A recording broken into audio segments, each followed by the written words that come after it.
지난 편에서는 세종이라는 한 사람을 통해 한 시대의 방향을 살펴보았습니다. 이번 편에서는 이순신을 이야기합니다. 영웅이 아니라 한 사람으로서의 이순신. 그가 어떤 삶을 살았고 어떤 선택을 해야 했는지 그 여정을 짧게 정리해 보겠습니다. 1545년, 조선의 겨울이 차가운 바람 속에 피어나던 때 한성의 골목 건천동에서 한 아이가 태어났습니다. 지금의 서울 한복판 교문이 있고 장터가 서고 삶의 냄새가 가득하던 곳이었습니다. 그 시절 골목의 겨울은 바람이 매섭고 여름이면 먼지가 낮게 흩날렸습니다.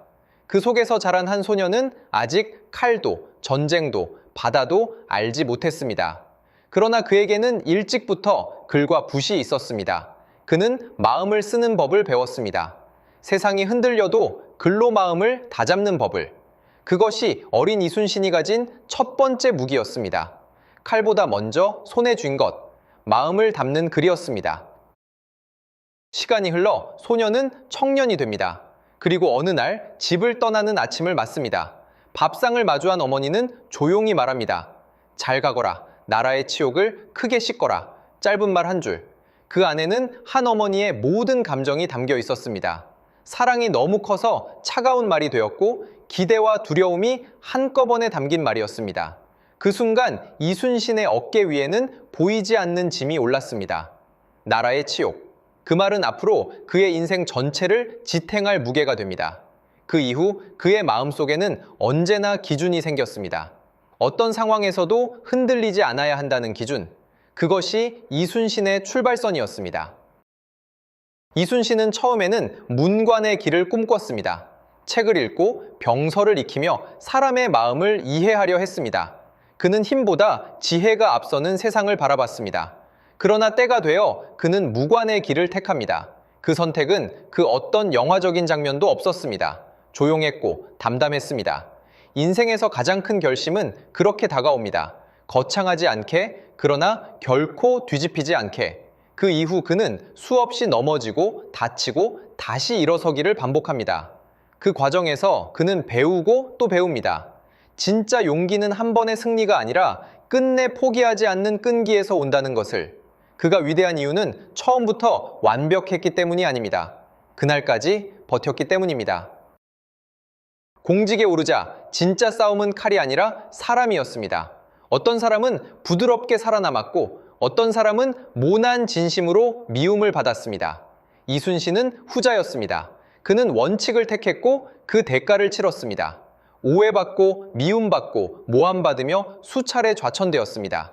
그럼에도 그는 기준을 잃지 않았습니다. 그 기준은 늘 그를 다시 일으켰습니다. 이상하게도 전쟁은 그런 사람을 알아봅니다. 전쟁은 말이 화려한 사람보다 기준을 끝까지 지키는 사람을 원합니다. 왜냐하면 기준이 무너지면 군이 무너지고 군이 무너지면 나라가 사라지기 때문입니다.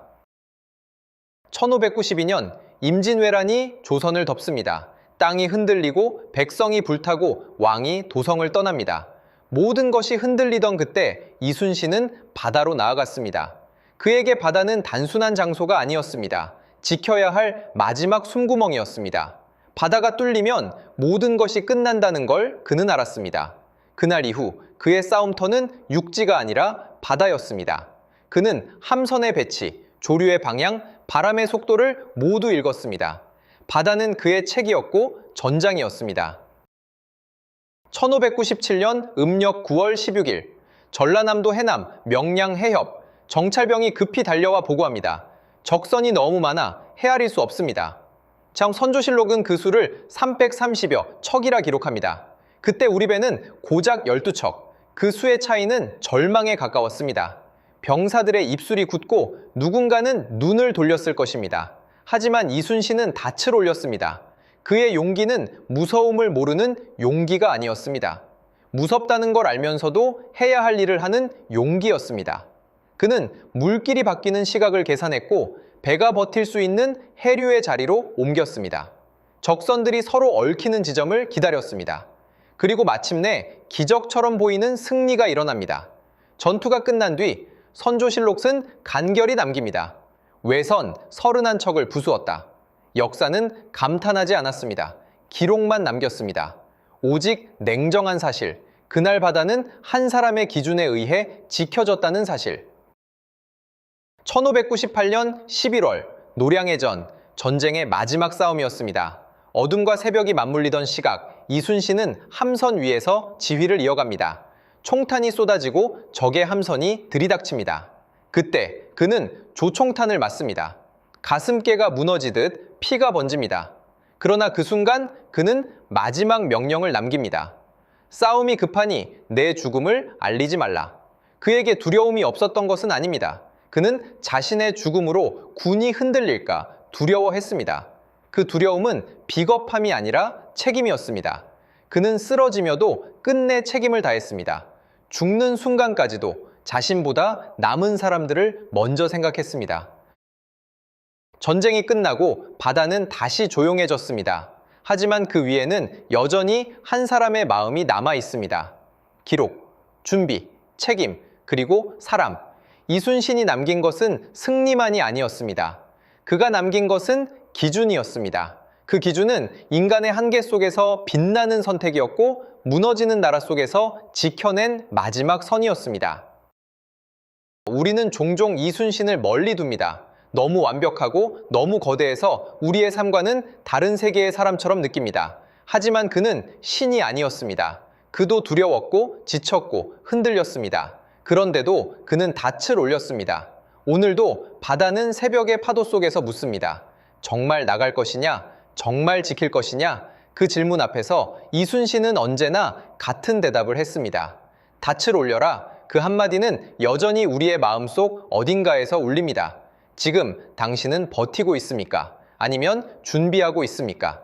이 이야기는 한 사람의 전기가 아닙니다. 한 인간이 시대와 맞서 살아낸 조용하지만 가장 뜨거운 기록입니다. 새벽의 바다는 여전히 솔직합니다. 그 바다 위에서 이순신의 대답은 지금도 들립니다.